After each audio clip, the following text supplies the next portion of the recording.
Hey guys, I just wanted to answer a few questions that I was given over the past month or so. One of the questions was, why should I learn how to finger drum as opposed to playing the real drums? And I can't answer that question for you right off the top and be like, okay, this is why you should do, like, why you should practice finger drumming as opposed to drumming. I don't know, maybe your legs are, don't work properly. Maybe you're in a wheelchair. I don't know. Like, these are all things that can be possible.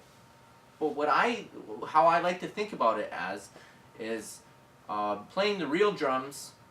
You have to have your drum kit with you, and a lot of the times it's very hard to do. Like, if I wanted to go to my buddy's house and jam out, am I gonna pack my whole drum set up and then set it up at his house like that? I'm probably not gonna do that, just because it takes too much time and it's a huge hassle.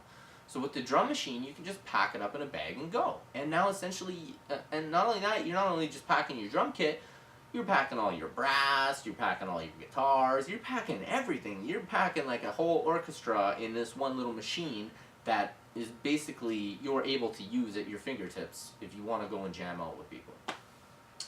That is like the hugest reason, I think.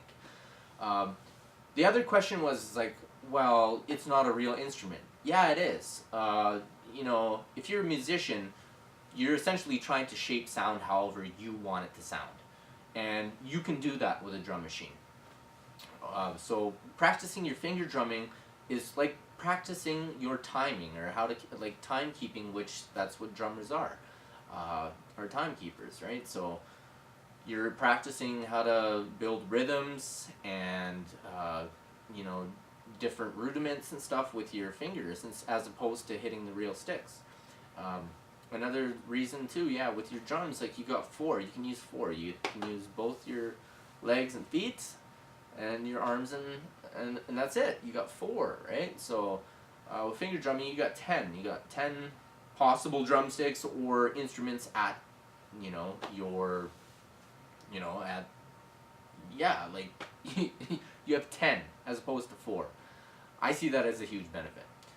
And to me, again, it's a real instrument. If you're playing it and you don't just have it on step sequence with quantization, that would be more along the lines of just straight producing. So you're trying to maybe shape a certain sound, or you're building a beat, you're making a beat, and you want everything to line up perfectly, and you haven't learned how to finger drum.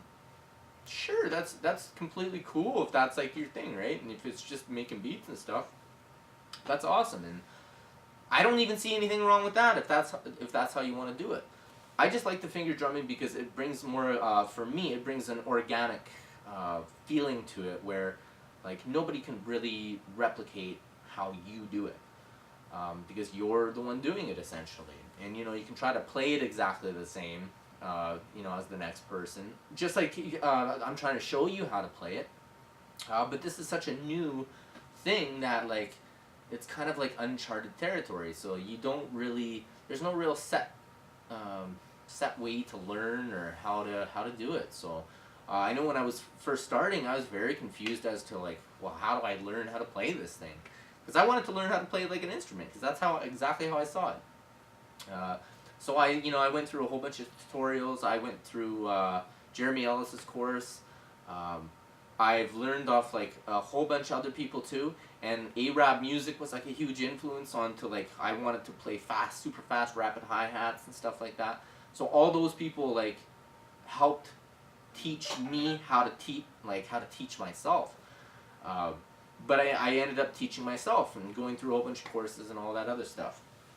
But essentially, what I want to try to get into your guys' heads is that it's uncharted. You can learn however you want. I'm just trying to give you some guidelines. Is if you're just starting out and you've never played real instruments, you can't read music, or you don't understand drumming, or it's like maybe your first instrument that you're learning how to play or whatever. So those are the reasons that I'm kind of giving these tutorials for you guys, because I love it so much, and I think that it's like it's an endless world of possibilities with finger drumming. So I just want to share how, you know, how I do it and how I want to teach you guys.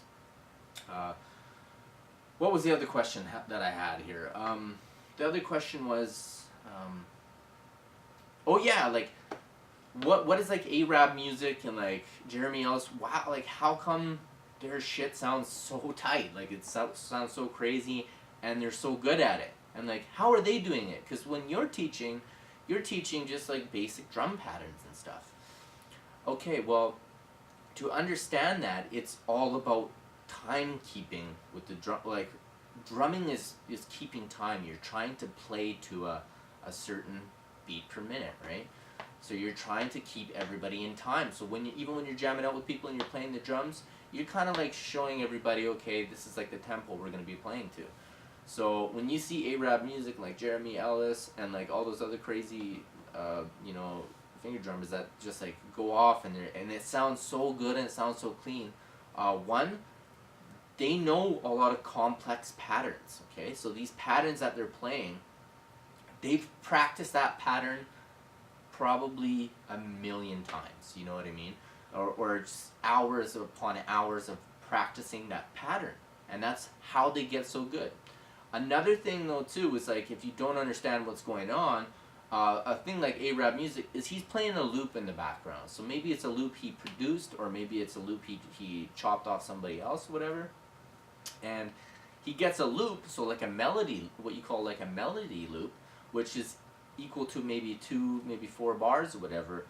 And then every time he hits that button or the pad, he's hitting a loop, but he's playing the drums with the loop. So the loop is just kind of a it could be a synth, it could be like any kind of sound that doesn't have drums behind it.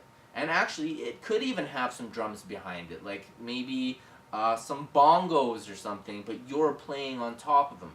So just so that you understand what's going on, that he's not actually playing all the sounds, he's playing the drums to that melody loop. Now Jeremy Ellis, on the other hand, I think he basically chops the samples and he plays it like a pianist. And what he does is he plays the individual samples, so he's playing the melody loop while he's playing the drums, okay? So those are just a couple of examples of what's going on, and if you don't understand, like, oh, man, those guys are crazy. Now, what are they doing? Well, that's essentially what they're doing, okay? So if you want a good practicing technique, because I told you guys about creative practicing, was to get creative with your practicing. So another way that I like to practice is I'll make a melody loop. So just what I told you about using the quantization and the step sequencing, make yourself a 4-bar melody loop that you can practice to. Press play, turn up the tempo or turn down the tempo, however you like, and then start playing your patterns. And that helps you practice too. And basically you're like making a whole track there. So you could like record that beat and like sell it to somebody if you want, you know? So that's another practicing technique. So yeah, the 3 questions, you know, why learn how to finger drum as opposed to real drumming? Simple. Portability. You can go anywhere with it. Second, you know, question, it's not like, why would you want to learn something that isn't a real instrument? Well, it is a real instrument. That's at least that's my take on it. And then the third question, you know, how does Arab music and how does Jeremy Ellis play like the types of stuff that they do? So that's how they're doing it. I do the same thing. I'll chop a loop. I'll make a loop, chop a loop, whatever, and I'll play the drums with it. Or I'll do it like Jeremy Ellis, and I'll play the melody loop while I'm playing the drums with one hand. Okay, and you know, the other so far the lessons that I've showed you guys has been all to do with alternating hands. And the reason that I've been teaching you the alternating hands method is because you can keep time really good when you're going back and forth. Just like real drumming on your single stroke roll, okay? It's the same thing with and so you can get a really good rhythm going on, and it just sounds really good. When you start to get faster, of course, yeah, you can just play with one hand, and then throw the 16th notes in there with your left hand, which we're going to get into later. It's not all going to be the same way, because I'm going to show you guys quite a few different ways of how to play the drum machine. So just stay tuned, and thanks for the questions. I hope that that kind of explained things to you guys.